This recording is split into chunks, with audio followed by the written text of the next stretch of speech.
श्यामपुर नाम का एक छोटा सा गांव था। गांव बहुत ही ज्यादा सुंदर था। चारों ओर मिट्टी की खुशबू और नदी और बगीचे थे। गांव के सभी लोग मेहनती थे। इसी गांव में रहता था महेश, एक सीधा सादा आदमी जो रोज सुबह खेतों में काम करने निकलता और शाम तक थक कर लौट आता। उसके साथ में उसकी पत्नी सीता भी रहती थी, जो पूरे दिल से घर संभालती, मगर चेहरे पर एक अधूरी इच्छा की छाया थी। एक दिन जब दोनों खेत से लौट रहे थे, रास्ते में उन्हें एक नया चाय का ठेला दिखा। राजा टी स्टॉल। ठेले से उठती इलायची और अदरक की खुशबू ने महेश और सीता दोनों को रोक लिया। सीता बोली, अरे महेश, देखो ना, कैसी महक आ रही है। मुझे तो बहुत दिनों से ऐसी चाय पीने का मन था। महेश मुस्कुराया। तो पी लो ना, मैं लेकर आता हूँ। सीता झिझक गई। अरे नहीं, वो देखो, सब अमीर लोग पी रहे हैं। हमारे बस की नहीं होगी। महेश ने प्यार से कहा। कितनी भी महंगी हो, एक कप तो पी ही सकते हैं। वो ठेले की तरफ गया। भाई, एक कप चाय देना। एक कप चाय 200 रुपए की। क्या? 200 रुपये में चाय? लोग हंसने लगे। अरे गरीब आदमी, ये स्पेशल गोल्ड चाय है, ये सबके बस की नहीं। महेश चुपचाप लौट आया। सीता ने पूछा। क्या हुआ? महेश ने धीमे से कहा। अरे भाग्यवान, चाय खत्म हो गई थी। सीता सब समझ गई कि चाय बहुत महंगी है, मगर कुछ नहीं बोली। बस मुस्कुराकर बोली। कोई बात नहीं, घर चलो। उस रात सीता तो सो गई, पर महेश करवटें बदल बदल कर यही बात सोचता रहा। सीता का कितना मन था वो चाय पीने का। मैं कैसा पति हूँ जो उसकी छोटी सी इच्छा भी पूरी नहीं कर सका। क्या सिर्फ अमीरों को ही अच्छा स्वाद नसीब होता है? फिर उसने ठान लिया। एक दिन मैं अपनी सीता को वो चाय जरूर पिलाऊंगा जो सबसे खास होगी। तभी उसने सोचा। क्यों ना मैं अपना एक चाय का ठेला खोल लूं और मैं सिर्फ 5 रुपए में चाय बेचूंगा, ताकि मुझ जैसे गरीब लोग भी चाय पी सके। लेकिन मुझे तो चाय बनाना नहीं आता। कोई बात नहीं, अब ऊपर वाला ही कोई रास्ता दिखाएगा। ये बोलकर वो सो गया। अगली सुबह खेत जाते वक्त उसे रास्ते में एक बूढ़े बाबा मिले। उनके पास मिट्टी का चूल्हा और एक पुरानी सी केतली थी।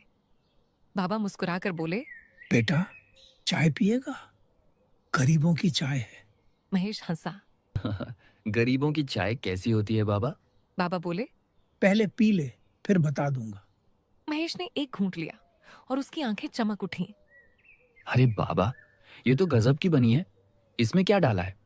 बाबा मुस्कुराए। कुछ नहीं बेटा, थोड़ा अदरक, थोड़ा गुड़, थोड़ा पुदीना और एक चुटकी प्यार। गुड? चीनी नहीं? अरे बेटा, गुड़ से चाय का स्वाद बहुत अच्छा आता है। महेश बोला। बाबा, मुझे ये चाय बनाना सिखा दो ना। बाबा बोले। सिखाऊंगा बेटा, पर याद रख, ये चाय बेचने के लिए नहीं, लोगों का मन गरमाने के लिए बनानी है। महेश ने हर बात सीखी। पानी उबालने का सही वक़्त, गुड़ पिघलाने की कला, और जब दूध डाला जाए तो वो छन की प्यारी सी आवाज। शाम तक वो सब सीख गया। घर आकर उसने पहली बार अपने हाथों से सीता के लिए चाय बनाई। सीता ने एक घूंट लिया और बोली। अरे वाह, ये तो बहुत स्वादिष्ट है। महेश मुस्कुराया। ये चाय मुझे एक बाबा ने सिखाई है। मैं सोच रहा हूँ मैं एक चाय का ठेला लगा लूं सीता बोली। ये तो बहुत अच्छी बात है।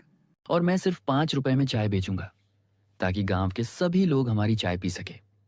कल से मैं अपना ठेला लगाऊंगा। अगले सुबह महेश ने गांव के चौराहे पर एक छोटा सा ठेला लगाया। महेश टी स्टॉल 5 रुपए में स्पेशल चाय।